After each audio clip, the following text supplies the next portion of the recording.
धम्मदीक्षेची जोखीम. पूर्वी भगवान बुद्ध राजगृहापासून 500 योजने अंतरावर असलेल्या एका पर्वतमय प्रदेशात राहत होते. त्या पर्वतमय प्रदेशात 122 लोकांची एक टोळी राहत होती. हे लोक शिकार करून मारलेल्या जनावरांचे मांस खाऊन आपला उदरनिर्वाह करीत. भगवान बुद्ध त्या ठिकाणी जातात आणि नवरे शिकारीला गेले असताना तेथे दिवसाघरी एकट्याच राहिलेल्या स्त्रियांना ते धम्मदीक्षा देतात. त्यावेळी ते पुढील प्रमाणे उपदेश करतात. जो दयाळू आहे तो प्राण्यांची हत्या करीत नाही. अर्थात प्राण्याची हत्या न करणे हा दयाळू माणसाचा धर्म होय. तो प्राण्यांच्या जीवांचे रक्षण करण्यास नेहमी समर्थ असतो. धर्म अमर आहे. या धर्माचे पालन करणाऱ्यावर कधी संकट कोसळणार नाही.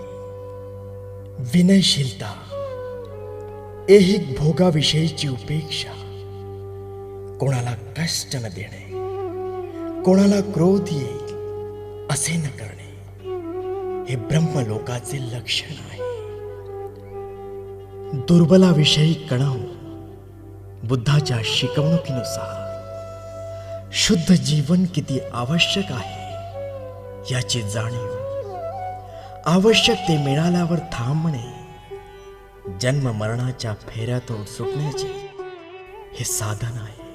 हे शब्द ऐकताच त्या स्त्रियांचे परिवर्तन झाले आणि पुरुष परत आल्यानंतर भगवंतांना ठार मारण्याची जरी त्या पुरुषांची इच्छा होती तरी त्यांच्या स्त्रियांनी त्यांना आवरून धरले आणि हे मैत्रीचे सूक्त ऐकताच त्यांचेही परिवर्तन झाले आणि भगवंतांनी पुढील उद्गार काढले.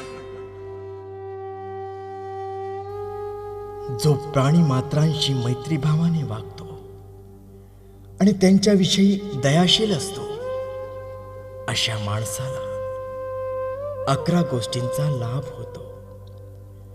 भगवंतांनी त्या स्त्रिया आणि पुरुषांना संघात प्रवेश दिला आणि त्यामुळे त्यांना शांती लाभली. अपने पेज को फॉलो, चैनल को सब्सक्राइब करके घंटी आइकन को जरूर दबाएं ताकि आगे आने वाली सब वीडियो आपको पहले मिले. जय भारत, जय संविधान.